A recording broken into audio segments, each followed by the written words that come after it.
നമസ്കാരം, ബിസിനസ് ഡയലോഗിലേക്ക് സ്വാഗതം.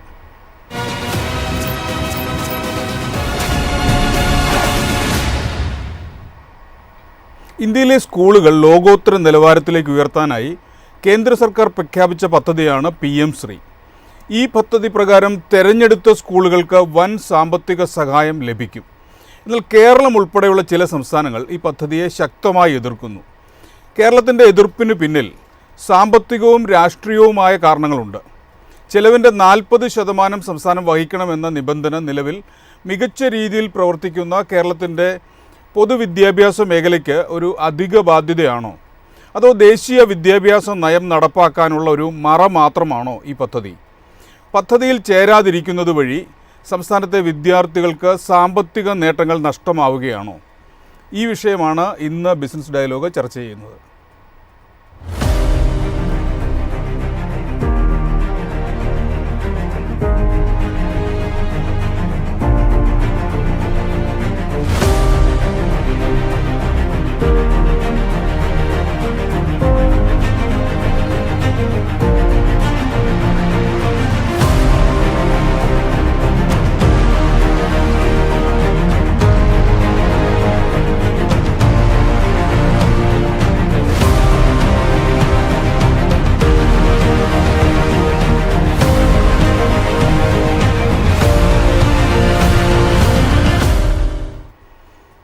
ഈ ചർച്ചയിൽ എന്നോടൊപ്പം വിദ്യാഭ്യാസ വിദഗ്ധനായ പ്രൊഫസർ AG ജോർജ്, DYFI കേന്ദ്ര കമ്മിറ്റി അംഗം ജെയ്ക്സി തോമസ്, KPCC അംഗം JS Akhil, Yuvamorcha general secretary Gokul Gopinath എന്നിവർ.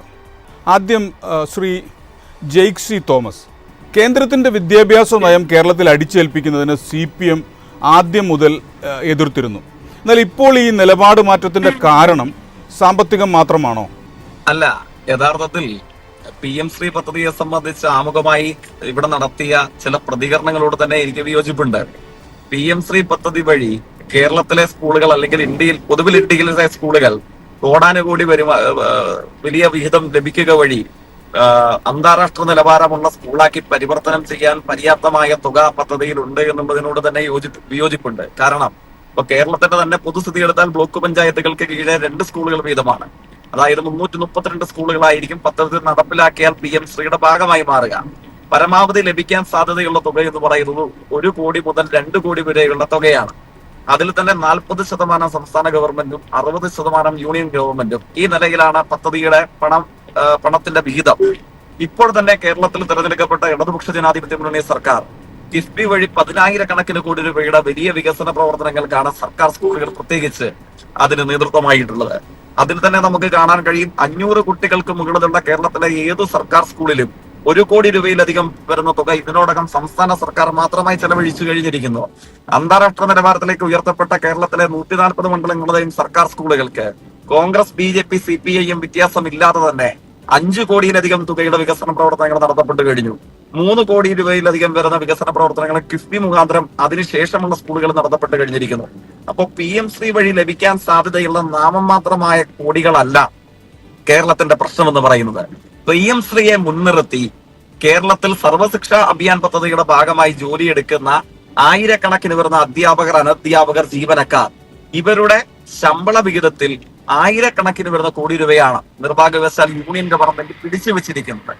ഈ തുക ലഭിക്കുക എന്നുള്ളത് കേരളത്തിന്റെ മുന്നോട്ടേക്ക് പോക്കിന് അനിവാര്യമായ ഒന്നാണ്. കാരണം ആ തുകയും യൂണിയൻ ഗവൺമെന്റിന്റെ അധികാരമല്ല, മലയാളികൾ ഉൾപ്പെടെയുള്ള നമ്മുടെ നാട്ടിലെ ജനങ്ങളുടെ നികുതിപ്പണമാണ്, നമ്മുടെ വിയർപ്പൊപ്പിന്റെ ഓഹരിയാണ്. പക്ഷെ PM ശ്രീയിൽ ഒപ്പിടാത്തതിന്റെ ഭാഗമായിട്ട് ആ തുക തരില്ല എന്ന് മാത്രമല്ല, വിദ്യാഭ്യാസ സംബന്ധമായി കേരളത്തിന് അവകാശമുള്ള ഒരു തുകയും നൽകില്ല എന്ന യൂണിയൻ ഗവൺമെന്റിന്റെ സമീപനത്തോടുള്ള പ്രതികരണമായിട്ടാണ് ആ PM ശ്രീയിൽ വിയോജിപ്പുകളോടുകൂടെയെങ്കിലും ഒപ്പിടേണ്ടതായി വന്നത്. ഒരു വാചകം കൂടെ പറഞ്ഞ് ഞാനെന്റെ ഭാഗം അവസാനിപ്പിക്കാം. PM ശ്രീ ദേശീയ വിദ്യാഭ്യാസ പദ്ധതിയുടെ സമ്പൂർണമായ നടത്തിപ്പ് ഏജൻസിയാണോ? അതിനെ സംബന്ധിച്ച് യഥാർത്ഥത്തിൽ അവിടെയാണല്ലോ ഈ തർക്കവും ചോദ്യങ്ങളും സംവാദങ്ങളും വിവാദങ്ങളും ഒക്കെ കേരളത്തിൽ ഉയർന്നു വന്നത്. PM ശ്രീയെ സംബന്ധിച്ച് 2 ദിവസങ്ങൾക്ക് മുമ്പ് യൂണിയൻ ഗവൺമെന്റിനോട് ചേർന്ന് പ്രവർത്തിക്കുന്ന വിദ്യാഭ്യാസ വകുപ്പ് സെക്രട്ടറി സഞ്ജയ് കുമാർ അദ്ദേഹം നടത്തിയ വാർത്താ സമ്മേളനമുണ്ട്. ആ വാർത്താ സമ്മേളനത്തിൽ അദ്ദേഹത്തിന്റെ പ്രയോഗം എന്ന് പറയുന്നത് nothing is mandatory in PM Shri, അങ്ങനെയാണ് അദ്ദേഹം പറയുന്നത്. തൊട്ടു പുറകെ അദ്ദേഹം വിശദീകരിക്കുന്നത് education is in concurrent list, അതുകൊണ്ട് തന്നെ കരിക്കുലവും സിലബസും ഉൾപ്പെടെയുള്ള കാര്യങ്ങൾ ഇന്ത്യയിലെ സംസ്ഥാനങ്ങൾക്കാണ് സമ്പൂർണ്ണ അവകാശം. അത് നയത്തിന്റെ ഭാഗമായിട്ടൊരു ഒരു പുതിയ വാദകമായി അവതരിപ്പിക്കുന്നതല്ല. ഇതിന്റെ ഏറ്റവും സുപ്രധാന പദവി അലങ്കരിക്കുന്ന യൂണിയൻ ഗവൺമെന്റിന്റെ വിദ്യാഭ്യാസ സെക്രട്ടറി സഞ്ജയ് കുമാറിന്റെ പ്രതികരണമാണ്. അതുകൊണ്ട് PM ശ്രീയുടെ മറവിൽ കേരളത്തിൽ ദേശീയ വിദ്യാഭ്യാസ പദ്ധതി ഇടതുപക്ഷം സമരം ചെയ്ത് പരാജയപ്പെടുത്താൻ ശ്രമിച്ച ദേശീയ വിദ്യാഭ്യാസ പദ്ധതിയിലെ സംഘപരിവാർവൽക്കരണം, അതിന്റെ തെറ്റായ ചരിത്ര നിർമ്മിതി, ഇതൊക്കെ നമ്മുടെ പാഠപുസ്തകങ്ങളിൽ പഠിപ്പിക്കുമെന്നുള്ള പ്രചരണം ഒരു പച്ചക്കള്ളമാണ്, വസ്തുതകൾക്ക് നിരക്കാത്ത ഒരു നുണയാണ്. അതുകൊണ്ട് അത്തരം പ്രയോഗങ്ങൾ, അത്തരം വിമർശനങ്ങൾ വസ്തുതകളോടും സത്യസന്ധമായ വിശകലനങ്ങളോടും ചേർന്ന് നിൽക്കുന്നതേയല്ല. ശ്രീ ജയ്ക്ക്, SFI പോലുള്ള ഇടതുപക്ഷ സംഘടനകൾ ആദ്യം മുതൽ തന്നെ ദേശീയ വിദ്യാഭ്യാസ നയത്തെ എതിർത്തു പോന്നിരുന്നു. താങ്കൾ പറഞ്ഞു തന്നെയാണ് അതിന്റെ കാരണം. എന്നാൽ ഇപ്പോൾ അവരൊരു ആശയക്കുഴപ്പത്തിലാണോ? ഇതിൽ ആശയക്കുഴപ്പത്തിന്റെ പ്രശ്നം എവിടെ എന്നുള്ളതാണ് ചോദ്യം. ഈ ദേശീയ വിദ്യാഭ്യാസ പദ്ധതിയുടെ ഏറ്റവും സുപ്രധാനമായ പ്രശ്നമായി ഇന്ത്യയിൽ ഇടതുപക്ഷം SFI ഒക്കെ ചൂണ്ടിക്കാണിച്ചിരുന്നത് ആ ദേശീയ വിദ്യാഭ്യാസ പദ്ധതി വർഗീയവൽക്കരണത്തിനും RSSന്റെ തെറ്റായ ചരിത്ര നിർമ്മിതികളെ പാഠപുസ്തകങ്ങളിൽ തിരികെ കയറ്റാനുള്ള ശ്രമമായി മാറുന്നു എന്നുള്ളത് വെച്ചിട്ടാണ്. പക്ഷെ കേരളത്തിൽ അക്കാര്യത്തിൽ ഒരു ട്രാക്ക് റെക്കോർഡുണ്ട്. സമീപ മാസങ്ങളിൽ, സമീപ വർഷങ്ങളിൽ ഇന്ത്യൻ യൂണിയൻ ഗവൺമെന്റിന്റെ അധികാരത്തിന്റെ മറവിൽ RSS ഗാന്ധി വധത്തെ ഒഴിവാക്കാൻ തീരുമാനിച്ചു. മുഗൾ ഡൈനാസ്റ്റിയുടെ ചരിത്രത്തെ ഇന്ത്യൻ പാഠപുസ്തകങ്ങളിൽ നിന്ന് റദ്ദു ചെയ്യാൻ വേണ്ടി തീരുമാനിച്ചു. അതോടൊപ്പം മുസ്ലിം നാമധാരികളായിട്ടുള്ള സ്വാതന്ത്ര്യ സമര സേനാനികളുടെ പേര് സ്വാതന്ത്ര്യ സമര സേനാനികളുടെ പട്ടികയിൽ നിന്ന് ഒഴിവാക്കാൻ തീരുമാനിച്ചു. ഇതിന് മൂന്നിനോടും കേരളം പ്രതികരിച്ചത് എങ്ങനെയാണ്? ഈ മൂന്ന് വിഷയങ്ങളിലും RSS വെട്ടിയ മുഗൾ രാജവംശത്തിന്റെ ചരിത്രം ഇപ്പോൾ കേരളത്തിലെ കുട്ടികൾ പഠിക്കുന്നുണ്ട് അഡീഷണൽ ടെക്സ്റ്റ് ആയിട്ട്. ഗാന്ധി വധത്തെയും സംബന്ധിച്ചും ഗോഡ്സെയും സംബന്ധിച്ചും ഇന്ത്യൻ വർഗീയതയ്ക്ക് അതിലുള്ള പങ്കിനെ സംബന്ധിച്ചും ഇപ്പോൾ കേരളത്തിലെ കുട്ടികൾ അഡീഷണൽ ടെക്സ്റ്റായി പഠിക്കുന്നുണ്ട്.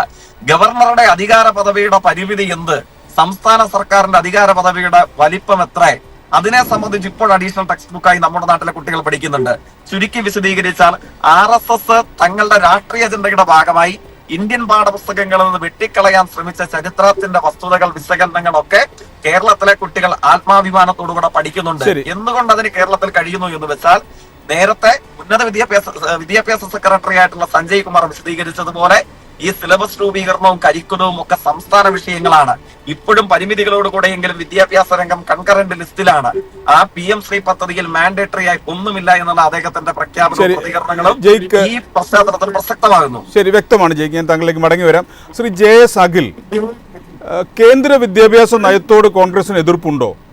ഉണ്ടെങ്കിൽ നിങ്ങൾ ആദ്യം സമരം ചെയ്യേണ്ടത് ഡൽഹിയിലല്ലേ? അല്ല, നമ്മുടെ കേന്ദ്ര വിദ്യാഭ്യാസ നയവുമായി ബന്ധപ്പെട്ട് NSUA ഉൾപ്പെടെയുള്ള വിദ്യാർത്ഥി സംഘടനകൾ ഡൽഹിയിൽ സമരം ചെയ്ത് അങ്ങയുടെ ശ്രദ്ധയിൽ എന്തുകൊണ്ട് പെട്ടില്ല എന്നാണ് ഞാൻ ആദ്യമായി ചോദിക്കാൻ ആഗ്രഹിക്കുന്നത്. ഇവിടെ കേന്ദ്ര വിദ്യാഭ്യാസ നയവുമായി ബന്ധപ്പെട്ട്, എഡ്യൂക്കേഷണൽ പോളിസിയുമായി ബന്ധപ്പെട്ട് തുടക്കത്തിൽ തന്നെ ആദ്യം മുതൽ കേരളത്തിൽ ഉൾപ്പെടെ KSU ഉൾപ്പെടെ വിദ്യാർത്ഥി സംഘടനകളും യുവജന സംഘടനകളും പ്രത്യേകിച്ച് കോൺഗ്രസ് വിദ്യാർത്ഥി യുവജന സംഘടനകൾ എടുത്ത ആത്മാർത്ഥമായിട്ടുള്ള പരിപാടികളുടെ പ്രക്ഷോഭങ്ങളുടെ ഭാഗമായിട്ട് ഞങ്ങളുടെ നിലപാട് വളരെ വ്യക്തമായി തന്നെ പല ഘട്ടങ്ങളിലായി അവതരിപ്പിച്ചിട്ടുള്ളതാണ്. ഇപ്പോൾ തന്നെ ആദ്യഘട്ടത്തിൽ SFIയുടെ നേതാവ്, നമ്മുടെ മുൻകാല SFIയുടെ നേതാവ്, DYFI നേതാവ് ജയ്ക്ക് പറഞ്ഞ കാര്യങ്ങളോട് അത്ഭുതം തോന്നുകയാണ്. കാരണം ജയ്ക്ക് ഉൾപ്പെടെയുള്ള ആളുകൾ ഈ പറഞ്ഞ കേന്ദ്ര സെൻട്രൽ എഡ്യൂക്കേഷൻ പോളിസിക്കെതിരെ സമരം നടത്തിയ ആളുകളാണ്. അത്തരം സമരവുമായി ബന്ധപ്പെട്ട് SFIക്ക് എത്രമാത്രം ആത്മാർത്ഥത ആ കാലഘട്ടത്തിൽ ഉണ്ടായിരുന്നു എന്നുള്ള കാര്യം നമ്മൾ ഒന്നുകൂടി പരിശോധിക്കേണ്ടിയിരിക്കുന്നു. കാരണം ഇന്ന് ബഹുമാനപ്പെട്ട അവരുടെ മുഖ്യമന്ത്രിയോ അവരുടെ വിദ്യാഭ്യാസ മന്ത്രിയുടെ നേതൃത്വത്തിൽ PM ശ്രീ പദ്ധതിയിൽ ഒപ്പിടാൻ വേണ്ടി തീരുമാനം സാഹചര്യത്തിൽ CPI ഉൾപ്പെടെയുള്ള അവരുടെ ഘടകകക്ഷിയിൽപ്പെട്ട മറ്റു രാഷ്ട്രീയ പ്രസ്ഥാനം തന്നെ അതിനെ ശക്തമായി എതിർക്കുകയും ഒടുവിൽ ഇപ്പോ സറണ്ടർ ചെയ്ത് ആ തീരുമാനത്തിൽ നിന്ന് പിൻവലിയാനായിട്ട് ഒരു താൽക്കാലിക സാഹചര്യത്തിൽ അവർ എത്തി നിൽക്കുന്ന ഒരു സാഹചര്യം എങ്ങനെ ഉണ്ടായി? അപ്പൊ എത്രമാത്രം ആത്മാർത്ഥത അവർക്ക് ഈ പറഞ്ഞതുപോലെ കേന്ദ്ര വിദ്യാഭ്യാസ നയവുമായി അല്ലെങ്കിൽ BJPയുടെ ഇത്തരത്തിലുള്ള നമ്മള് BJPയുടെ എഡ്യൂക്കേഷൻ പോളിസി ഒന്ന് ആഴത്തിൽ ഒന്ന് പരിശോധിച്ചു കഴിഞ്ഞാൽ ചരിത്രം തന്നെ മാറ്റിക്കുറിക്കുന്ന രീതിയിൽ ചരിത്രത്തിനകത്ത് കൃത്യമായ ഇടപെടലുകൾ നടത്തിക്കൊണ്ട് ചരിത്രത്തെ മാറ്റി മറിച്ചുകൊണ്ട് അവിടെ BJP അല്ലെങ്കിൽ RSSന്റെ കൃത്യമായ അവരുടെ അജണ്ട നടപ്പിലാക്കുന്ന തരത്തിലേക്കുള്ള എഡ്യൂക്കേഷൻ പോളിസി അമെൻമെന്റ് ചെയ്ത കാര്യത്തിനകത്ത് ഉണ്ടായിട്ടുള്ള കുറെ മാറ്റങ്ങളുണ്ട്. അത്തരം കാര്യങ്ങളുമായി ബന്ധപ്പെട്ട് ആദ്യമേ തന്നെ എതിർപ്പ് കൽപ്പിച്ച ആളുകൾ തന്നെയാണ് ഞങ്ങളോടൊപ്പം അന്ന് സമരത്തിൽ ഉണ്ടായിരുന്ന ആളുകളാണ് SFIയുടെ നേതാക്കന്മാര്. അപ്പൊ അവരുടെ നിലപാടിൽ ഉണ്ടായിട്ടുള്ള മാറ്റം അത് എന്ത് കണ്ടിട്ടാണ് എന്നുള്ളതാണ് നമുക്കുണ്ടായിട്ടുള്ള ഏറ്റവും വലിയ സംശയം. ഇന്ന് ഈ ഉൾപ്പെടെയുള്ള ആളുകൾ ഇപ്പോഴും BJP-യും RSS-നെയും എതിരെ ആക്രോശിച്ച് വർത്താനം ഇപ്പൊ ഈ ചർച്ചയിൽ പോലും BJP-യുടെ നയങ്ങളും RSS-ന്റെ നയങ്ങളും ഒക്കെ പറ്റി സംസാരിക്കുന്നുണ്ടെങ്കിൽ പോലും പിന്നെ എന്തിനാണ് അത്തരത്തിലുള്ള ഒരു എഡ്യൂക്കേഷൻ പോളിസിക്ക് അനുകൂലമായി കേരള സംസ്ഥാന സർക്കാരും ഇവിടുത്തെ വിദ്യാഭ്യാസ മന്ത്രി ഉൾപ്പെടെയുള്ള ആളുകൾ, മുഖ്യമന്ത്രി ഉൾപ്പെടെയുള്ള ആളുകൾ ആ പോളിസിക്ക് PM ശ്രീക്ക് വേണ്ടി മുന്നിലേക്ക് അത് സൈൻ ചെയ്യുന്ന ഒരു സാഹചര്യത്തിലേക്ക് എത്തി നിന്നു എന്ന് തുറന്നു പറയാനുള്ള ഒരു ആർജവം കൂടി ജയിക്ക് ഇതിൽ കാണിക്കണമെന്നുള്ളതാണ്. കാരണം ഞങ്ങളെ സംബന്ധിച്ചിടത്തോളം ഞങ്ങൾ ഏത് അവസരത്തിലും ഏത് കാലഘട്ടത്തിലും ഞങ്ങൾ പറയേണ്ടതും ഞങ്ങൾ വിമർശിക്കേണ്ടതുമായിട്ടുള്ള കാര്യങ്ങൾ അതേപടി വിമർശിക്കുകയും ഞങ്ങളുടെ അഭിപ്രായങ്ങൾ രേഖപ്പെടുത്തുകയും ഈ പദ്ധതി പ്രകാരം ഇത് നരേന്ദ്രമോദിയുടെ ചിത്രം ആലേഖനം ചെയ്യുന്ന ഒരു മാത്രമല്ല എന്നുള്ളതും, അത് മാത്രമല്ല സംഭവങ്ങളെ മാറ്റിമറിച്ചുകൊണ്ട് ചരിത്രത്തെ മാറ്റിക്കൊണ്ട് പുതിയ രീതിയിലുള്ള RSS-ന്റെയും BJP-യുടെയും പാഠപുസ്തകമല്ല നമ്മൾ പഠിക്കേണ്ടതെന്നും നമ്മുടെ കുഞ്ഞുങ്ങളും വരും തലമുറയും പഠിക്കേണ്ടതെന്നുള്ള ഉത്തമ ബോധ്യമുള്ളത് കോൺഗ്രസ് ആദ്യം മുതൽ തന്നെ എടുത്ത നിലപാടിൽ തന്നെയാണ് കുറച്ച് മുന്നോട്ട് പോകുന്നത്. ശരി, വ്യക്തമാണ്. ഞാൻ താങ്കളിലേക്ക് മടങ്ങി വരാം. ശ്രീ ഗോകുൽ ഗോപിനാഥ്, BJP-ക്ക് അനുകൂലമായി ചരിത്രം പുനഃസൃഷ്ടിക്കാൻ വേണ്ടിയുള്ള വിദ്യാഭ്യാസ പദ്ധതികളാണ് കേന്ദ്രം നടപ്പാക്കുന്നതെന്നുള്ള ആരോപണം മുൻപ് മുതൽ തന്നെ നിലവിലുണ്ട്. PMC അതിന്റെ ഒരു ഭാഗമാണോ? ഏറ്റവും ഒടുവിൽ നടപ്പാക്കേണ്ടിയിരുന്ന 2-3 സംസ്ഥാനങ്ങളിൽ കേരളം അത് ഒപ്പുവയ്ക്കാൻ വേണ്ടി അല്ലെങ്കിൽ അതിന് MOU കൊടുക്കാൻ വേണ്ടി തയ്യാറായി എന്നുള്ളത് ഏറ്റവും സ്വാഗതാർഹമായ കാര്യമാണ്. പക്ഷെ നമ്മൾ ഈ ചർച്ച നടത്തുന്ന ഈ ഒരു പശ്ചാത്തലം, ഈ ഒരു മണിക്കൂർ പശ്ചാത്തലം കഴിഞ്ഞ ഒരാഴ്ചയായി കേരളത്തിലെ വിദ്യാഭ്യാസ മേഖലയ്ക്കകത്ത് ഇവർ കാലാകാലങ്ങളായി അല്ലെങ്കിൽ എല്ലാ ഘട്ടത്തിലും എതിർത്ത വലിയ സമരങ്ങൾ നടത്തിയ സംഘപരിവാർ വൽക്കരണമാണ്, കാവ്യവൽക്കരണമാണ്, ഹിന്ദുത്വവൽക്കരണമാണ് എന്നൊക്കെ പറഞ്ഞ് കേരളത്തിലെ സ്കൂളുകളിലും ഉന്നത വിദ്യാഭ്യാസ മേഖലയിലും ഒരു രീതിയിലും ഈ പദ്ധതി, പ്രത്യേകിച്ച് 2020 വിഭാവനം ചെയ്ത നടപ്പിൽ വന്ന പുതിയ വിദ്യാഭ്യാസ നയത്തിന്റെ ഭാഗമായിട്ടുള്ള ഒരു പദ്ധതിയും കേരളത്തിൽ നടപ്പാക്കാൻ കഴിയില്ല എന്ന നിലപാടാണ് ഇടതുപക്ഷം, പ്രത്യേകിച്ച് CPM-ഉം SFI-യും DYFI-യും സ്വീകരിച്ചത്. ആ സ്വീകരിച്ചതിന്റെ ഭാഗമായി കേരളത്തിലെ കഴിഞ്ഞ 4 വർഷത്തോളമായി നഷ്ടപ്പെട്ട കോടാനകോടി രൂപയുടെ വിദ്യാഭ്യാസ ആനുകൂല്യങ്ങൾ നമ്മുടെ മുമ്പിലുണ്ട്. അപ്പോ അതിന്റെ എല്ലാം പശ്ചാത്തലത്തിലും കേരളത്തിൽ ഓരോ ദിവസവും ഓരോ മണിക്കൂറുകളിലും കേരളത്തിലെ ഗവൺമെന്റിന്റെ ഭാഗമായി പെരുകി വരുന്ന കടം, അത് ഏകദേശം നമ്മൾ മനസ്സിലാക്കേണ്ടത് നിലവിൽ അത് 4.7 ലക്ഷം കോടി രൂപയാണ്. അതുപോലെ തന്നെ കേരളത്തിലെ ധനക്കമ്മി 2023-24 വർഷം സാമ്പത്തിക വർഷം ഏകദേശം 34,528 കോടി രൂപയുടെ ധനക്കമ്മിയുള്ള ഒരു സംസ്ഥാനമാണ് കേരളം. 34% കഴിഞ്ഞ വർഷത്തെ ധനക്കമ്മി ഉയർന്നിട്ടുള്ളത്. അതുപോലെ തന്നെ റവന്യൂ കമ്മി 18,140 കോടി രൂപയുള്ള ഒരു സംസ്ഥാനമാണ്, സാമ്പത്തിക സ്ഥിതിയുള്ള സംസ്ഥാനമാണ് കേരളം. അപ്പോ സാമ്പത്തികമായി ഒരു രീതിയിലും ഔന്നത്യമില്ലാത്ത, സാമ്പത്തികമായി ഒരു രീതിയിലും മുന്നോട്ട് പോകാൻ കഴിയാത്ത, സാമ്പത്തികമായി ഓരോ നിമിഷവും ഓരോ മണിക്കൂറുകളിലും തകർന്നടിഞ്ഞുകൊണ്ടിരിക്കുന്ന ഒരു സാമ്പത്തിക വ്യവസ്ഥയുള്ള സംസ്ഥാനം കഴിഞ്ഞ കാലങ്ങളിൽ എതിർത്തുകൊണ്ടിരുന്ന, കഴിഞ്ഞ കാലങ്ങളിൽ വിമർശിച്ചുകൊണ്ടിരുന്ന, കഴിഞ്ഞ കാലങ്ങളിൽ എല്ലാ സമയങ്ങളിലും മുടക്കം സൃഷ്ടിച്ചുകൊണ്ടിരുന്ന പദ്ധതികളെ അതിന്റെ സാമ്പത്തികവും സാമൂഹികവും അതിന്റെ രാഷ്ട്രീയപരമായിട്ടുള്ള പ്രത്യേകതകളെ മുൻനിർത്തിക്കൊണ്ട് സ്വീകരിക്കുന്ന കാര്യത്തിൽ അവർ ഇപ്പോ അനുകൂലമായ സാഹചര്യമാണ് സ്വീകരിക്കുന്നത്. നല്ലത്. പക്ഷെ എന്താ സംഭവിച്ചത്? ഈ 1 മണിക്കൂറിനകത്ത് കേരളത്തിലെ മുഖ്യമന്ത്രി വാർത്താ സമ്മേളനം വിളിക്കുന്നു.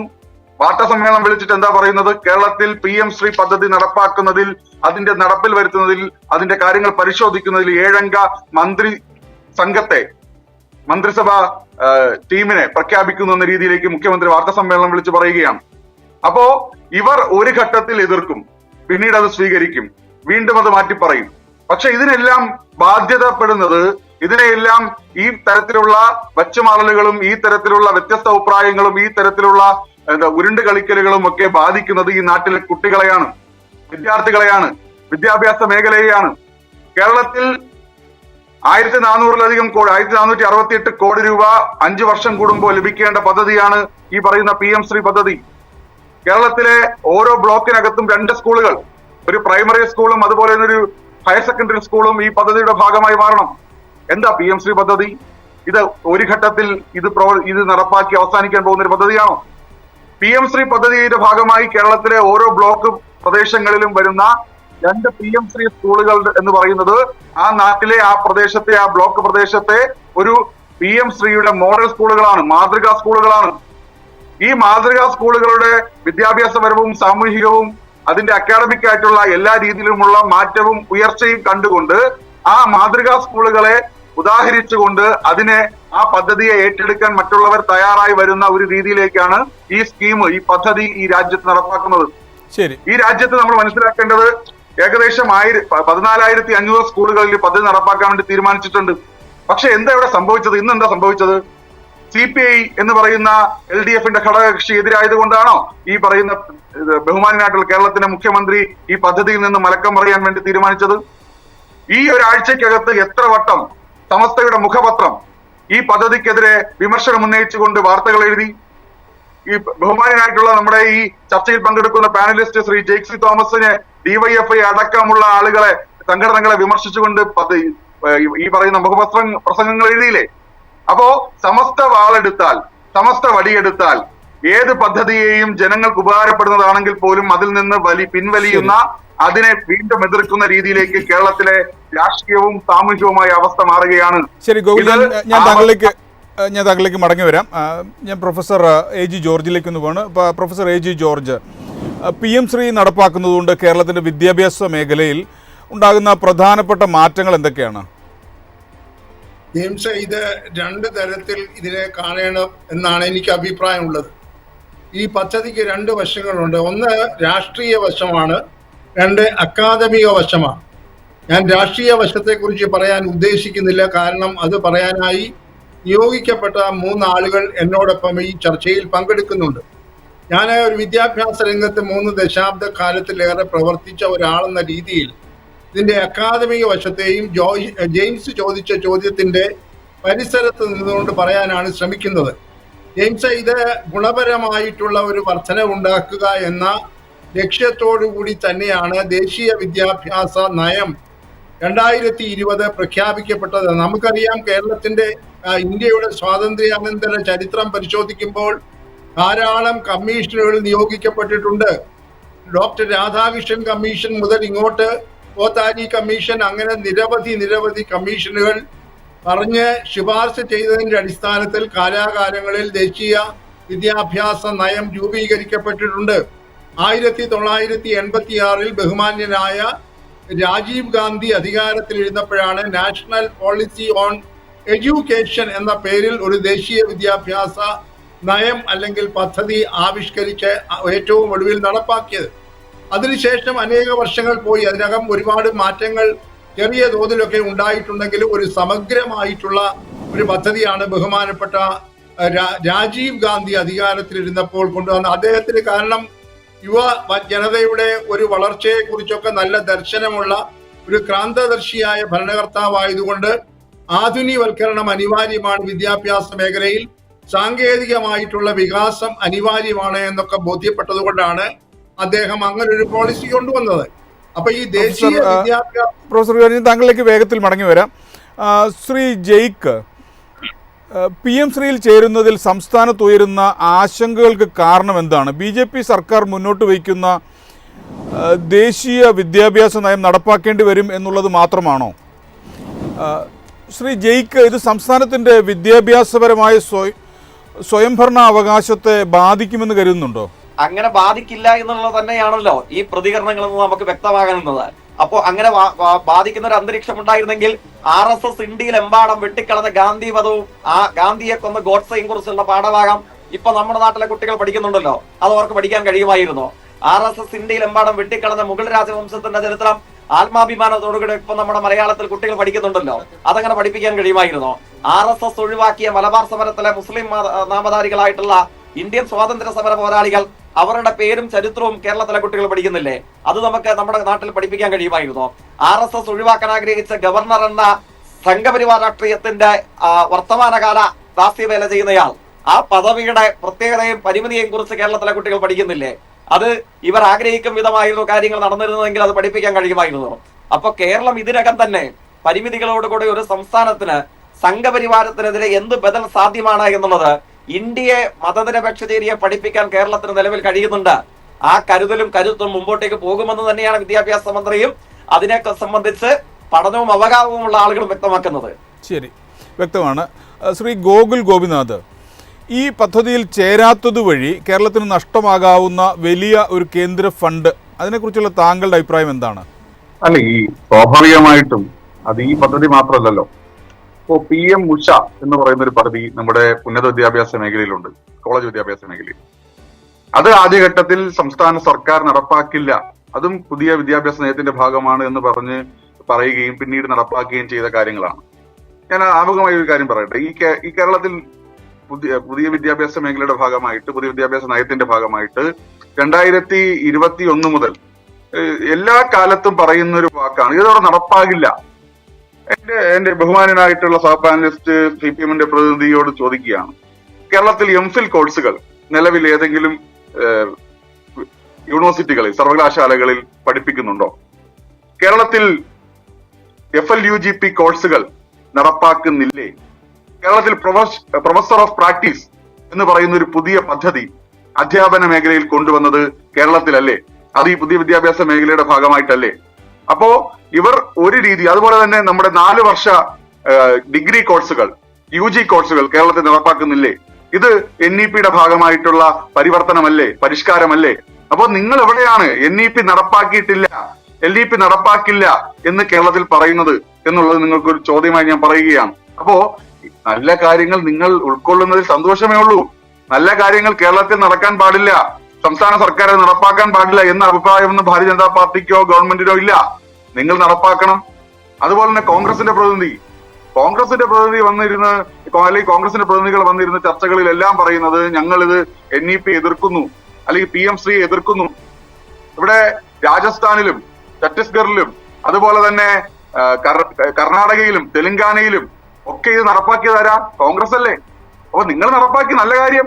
അപ്പൊ അത് കേരളത്തിൽ നടപ്പാക്കുമ്പോ നിങ്ങൾ അതില് ഇരട്ട നിലപാട് സ്വീകരിക്കുന്നത് ശരിയല്ല. അതോടൊപ്പം ഞാൻ ആദ്യമേ സൂചിപ്പിച്ചതുപോലെ 1476 കോടി രൂപയാണ് ഒരു വർഷം നേരിട്ട് സംസ്ഥാനത്ത് എത്തുന്നത്. അത് നഷ്ടമാകില്ലേ? 2, ഒരു മാതൃകാ സ്കൂളുകളായി സംസ്ഥാനത്ത് നമുക്ക് ഉയർത്തിക്കാണാൻ കഴിയുന്ന രീതിയിലേക്കുള്ളതാണ് ആദ്യഘട്ടത്തിലെ പദ്ധതി. ഇത് ഓരോ ഘട്ടമായി നടപ്പാക്കുന്നത്. ആദ്യഘട്ടത്തിൽ ഒരു ബ്ലോക്കിൽ 2 സ്കൂളിനെ സെലക്ട് ചെയ്ത് നടപ്പാക്കുന്നത് മാതൃകാ സ്കൂളുകൾ എന്ന രീതിയിലാണ്. നിങ്ങൾ ആ മാതൃകാ സ്കൂളുകൾ അവിടെ നടപ്പാക്കാൻ, മാതൃകാ സ്കൂളുകളായി അതിനെ മാറ്റാനുള്ള പദ്ധതി എന്തിനാ എതിർക്കുന്നത്? ആ മാതൃകാ സ്കൂളുകൾ വന്നാൽ അത് ശരിയാണെങ്കിൽ, ആ പദ്ധതി നല്ലതാണെങ്കിൽ നിങ്ങൾ നടപ്പാക്കിയാൽ മതിയല്ലോ. ശരി, ഇത് മാൻഡേറ്റ് അല്ല, ഇത് നിർബന്ധമല്ല എന്ന് പറഞ്ഞു കഴിഞ്ഞല്ലോ സർക്കാർ. ശരി, മാതൃകാ സ്കൂളുകൾ വരട്ടെ. ശരി, ഞാൻ താങ്കളിലേക്ക് മടങ്ങി വരാം. പ്രൊഫസർ AG ജോർജ്, കേരളത്തിലെ നിലവിലെ ഉന്നത നിലവാരമുള്ള വിദ്യാഭ്യാസ സമ്പ്രദായത്തിന് PM ശ്രീ ദോഷകരമാകുമോ? ഇവിടെ ഇപ്പൊ യഥാർത്ഥത്തിലുള്ള പ്രശ്നം എന്നത് ചോദിച്ചാൽ, ഇവിടെ PM ശ്രീ എന്ന് പറയുന്നത് നാഷണൽ എഡ്യൂക്കേഷൻ പോളിസി 2020 അവിഭാജ്യ ഘടകമാണ്. ഇവിടെ പല ആളുകളും തെറ്റിദ്ധരിച്ചിരിക്കുന്നത്, നേതാക്കന്മാരും വിദ്യാഭ്യാസ പ്രവർത്തകരും ഉൾപ്പെടെ നല്ല ഒരു വിഭാഗം ആളുകൾ ധരിച്ചിരിക്കുന്നത് PM ശ്രീ എന്ന് പറയുന്നതും PM ഉഷ എന്ന് പറയുന്നതും നാഷണൽ എഡ്യൂക്കേഷൻ പോളിസി എന്ന് പറയുന്നതും സർവശിക്ഷ അഭിയാൻ എന്നൊക്കെ പറയുന്നത് പല കാര്യങ്ങളാണ്, പല പദ്ധതികളാണ് എന്ന രീതിയിൽ വളരെ തെറ്റായിട്ടുള്ള ചില പരിവർത്തനങ്ങൾ നടത്തിക്കൊണ്ടാണ് ചർച്ചയിൽ പലപ്പോഴും പങ്കെടുക്കുന്നതും പൊതുവെ ഒരു മാധ്യമങ്ങളൊക്കെ ആ തരത്തിൽ അതിനെ കാണുന്നതും. എന്നാൽ ഇത് സമഗ്രമായി പഠിക്കാൻ അവസരം കിട്ടിയ ഒരാളെന്ന രീതിയിൽ ഇതെല്ലാം ദേശീയ വിദ്യാഭ്യാസ നയം 2020 അതിനോട് ബന്ധപ്പെട്ടതായിട്ടുള്ള ഉപഘടകങ്ങളാണ് എന്ന് ആദ്യം തിരിച്ചറിയണം. അതുകൊണ്ടാണ് പ്രധാനമായിട്ട് PM ശ്രീ എന്ന് പറയുന്ന ആ പദ്ധതിയുടെ മെമ്മോറാണ്ടം ഓഫ് എഗ്രിമെന്റിൽ ഒപ്പിട്ടു എന്ന് പറഞ്ഞാൽ അതിന്റെ സാധാരണയായിട്ടുള്ള ഋജുവായ അർത്ഥം എന്ന് പറയുന്നത് ദേശീയ വിദ്യാഭ്യാസ നയത്തിൽ ഒപ്പിട്ടിരിക്കുന്നു എന്ന് തന്നെയാണ്, സർവശിക്ഷ അഭിയാനിൽ ഒപ്പിട്ടിരിക്കുന്നു എന്ന് തന്നെയാണ്, PM ഉഷ എന്ന് പറയുന്നതിൽ ഒപ്പിട്ടിരിക്കുന്നു എന്നത് തന്നെയാണ്. അല്ലാതെ ഇവിടെ ചില ആളുകൾ പറയുന്നു ഞങ്ങൾ കുറച്ച് പണം കിട്ടാൻ വേണ്ടിയിട്ട് പെട്ടെന്നൊരു തന്ത്രപരമായ സമീപനം സ്വീകരിച്ചതാണ്, ഒരു അടവ് നയം സ്വീകരിച്ചതാണ് എന്നൊക്കെ പറയുന്നത് ശുദ്ധ അസംബന്ധമാണ്. അങ്ങനെ സാധ്യമല്ല. ഇവിടെ ദേശീയ വിദ്യാഭ്യാസ പദ്ധതിയുടെ ഭാഗമായിട്ടുള്ള PM ശ്രീയുമായി വെച്ചിരിക്കുന്ന ഉടമ്പടിയുടെ ആദ്യ ഭാഗത്ത് തന്നെ ഇത് പറയുന്നുണ്ട്. ഇത് ദേശീയ വിദ്യാഭ്യാസ നയം ഷോക്കേസ് ചെയ്യുന്നതിനുള്ള ഒരു പദ്ധതിയാണ്, ഉപപദ്ധതിയാണ് PM ശ്രീ എന്ന് പറയുന്നു. അങ്ങനെ പറയുമ്പോൾ എങ്ങനെയാണ് ദേശീയ വിദ്യാഭ്യാസ നയം നമ്മൾ നടപ്പാക്കില്ല, ഞങ്ങൾ ഇഷ്ടമുള്ള പുസ്തകങ്ങൾ പഠിപ്പിക്കും എന്നൊക്കെ പറഞ്ഞുകൊണ്ട് പോകുന്നത് യാതൊരു തരത്തിലും യുക്തിക്ക് നിരക്കുന്നതല്ല. മറ്റൊരു കാര്യം കാണേണ്ടത്, ഇവിടെ ഈ പറയുന്ന 336 സ്കൂളുകളാണ് കേരളത്തിൽ ഈ ഒരു പദ്ധതിയിലേക്ക് വരാനായിട്ട് യോഗ്യതയുള്ള സ്കൂളുകൾ. അതിന്റെ വിശദാംശങ്ങളിലേക്ക് ഞാനിപ്പോൾ പോകുന്നില്ല. ഈ 336 സ്കൂളുകൾ മാതൃകാ സ്കൂളുകളാകുമ്പോൾ ഇതിനെല്ലാം ഒരു ദേശീയമായ ഏകീകൃത സ്വഭാവം ഉണ്ടാകണമെന്നുള്ളത് അനിവാര്യമായ വസ്തുതയാണ്. അതിന്റെ കാരണം എന്താണ്? നമുക്ക് എല്ലാവർക്കും അറിയാമല്ലോ, CBSE സിലബസിൽ പഠിക്കുന്ന കുട്ടികളാണ് ദേശീയ അടിസ്ഥാനത്തിലുള്ള എല്ലാ മത്സര പരീക്ഷകളിലും മുൻപന്തിയിൽ നിൽക്കുന്നത്. കാരണം എന്താണ്? CBSEയുടെ സിലബസുകൾ പിന്തുടരുന്നതായിട്ടുള്ള സ്കൂളുകളിൽ ദേശീയ ഒരു വിദ്യാഭ്യാസ നയത്തിന്റെ ഭാഗമായിട്ടുള്ള ഒരു ഏകീകൃതമായ വിദ്യാഭ്യാസ സമ്പ്രദായമുണ്ട്. അവിടുത്തെ പാഠ്യക്രമത്തിൽ ഒരു ഏകീകൃത സ്വഭാവമുണ്ട്, മൂല്യനിർണയത്തിലുണ്ട്, അതുപോലെ പഠിപ്പിക്കുന്ന രീതിയിലുണ്ട്. എല്ലാ കാര്യത്തിലും ഒരു ഏകീകൃത സ്വഭാവം ഉള്ളതുകൊണ്ടാണ് ആ കുട്ടികൾക്ക് ദേശീയ മത്സര പരീക്ഷകളിൽ മുന്നാക്കം പോകാനായി കഴിയുന്നത്. ഇവിടെ ഇപ്പോൾ മാതൃകാ സ്കൂളുകൾ എന്ന പേര് അല്ലെങ്കിൽ പ്രൈം മിനിസ്റ്ററുടെ പടം വെച്ചിട്ട് അല്ലെങ്കിൽ ബോർഡ് മാറ്റി വെച്ചത് കൊണ്ട് മാത്രം കാര്യം നടക്കുന്നില്ല.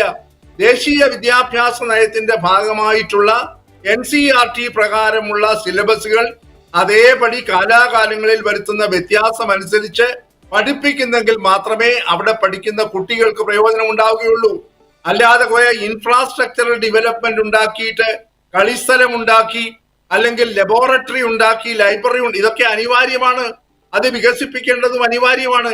പക്ഷെ ഇതിനെല്ലാം ഒരു ഏകീകൃത സ്വഭാവം ഉണ്ടാക്കുക എന്ന ലക്ഷ്യത്തോടു കൂടി തന്നെയാണ് ഈ PM ശ്രീ പദ്ധതി വിഭാവനം ചെയ്തിരിക്കുന്നത്.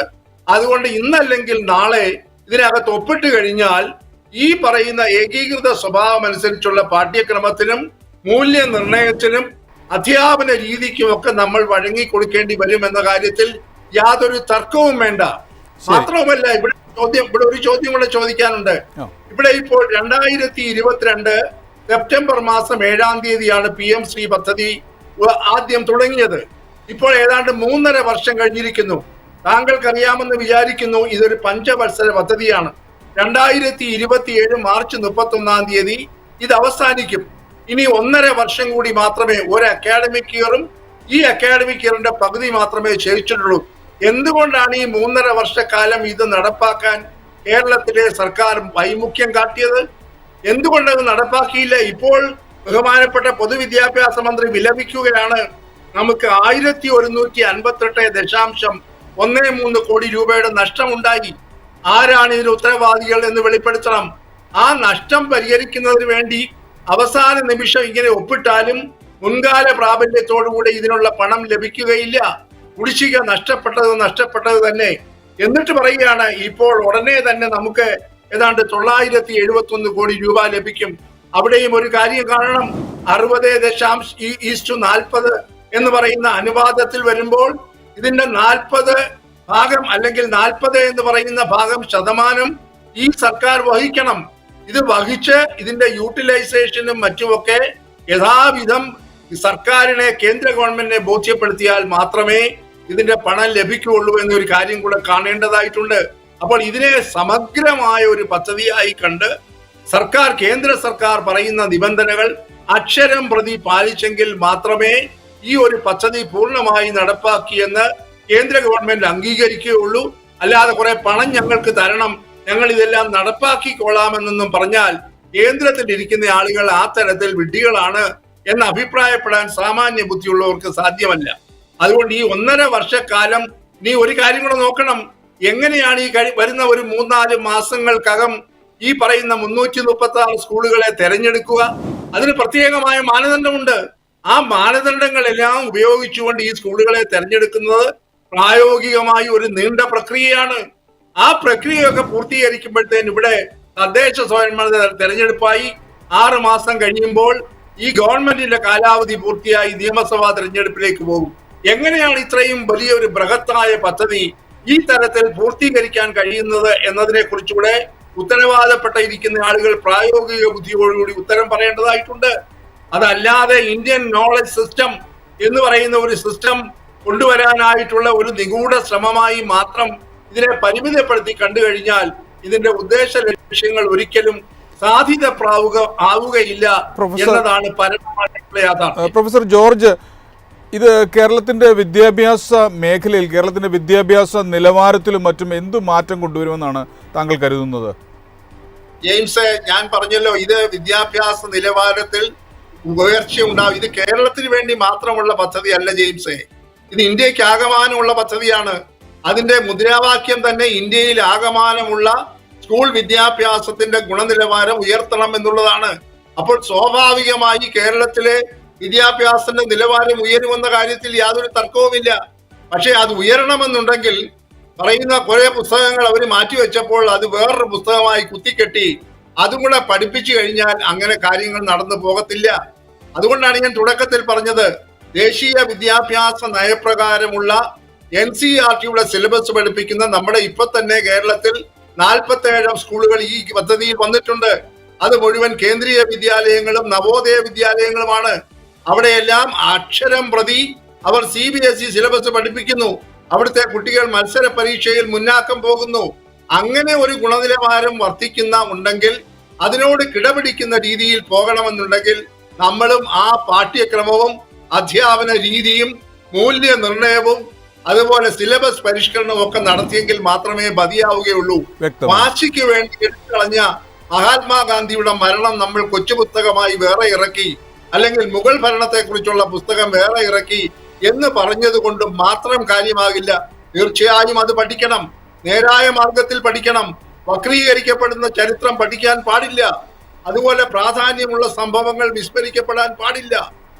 ഒരു ദിവംഗതനായി മഹാത്മാഗാന്ധി എന്ന് എഴുതി വെച്ചാൽ അംഗീകരിച്ചു കൊടുക്കാൻ പാടില്ല. അദ്ദേഹത്തെ ഹിന്ദു തീവ്രവാദികൾ വെടിവെച്ചു കൊന്നു എന്നുള്ള പ്രഖ്യാപനം തന്നെ പുസ്തകത്തിൽ ഉണ്ടാകണം. അക്കാര്യത്തിലൊന്നും ഒരു വിട്ടുവീഴ്ചയും പാടില്ല. പക്ഷേ നമ്മൾ ദേശീയ സംവിധാനത്തിന്റെ ഭാഗമായി പോകുമ്പോൾ കുറെ പണത്തിന് വേണ്ടി പോവുകയാണെന്ന് പറയുന്നത് ശുദ്ധ ബാലിശമാണ്, യാതൊരു നിലവാരവുമില്ലാത്ത സമീപനമാണ് എന്ന് പറയേണ്ടിയിരിക്കും. വ്യക്തമാണ്. താങ്കളിലേക്ക് മടങ്ങി വരാം.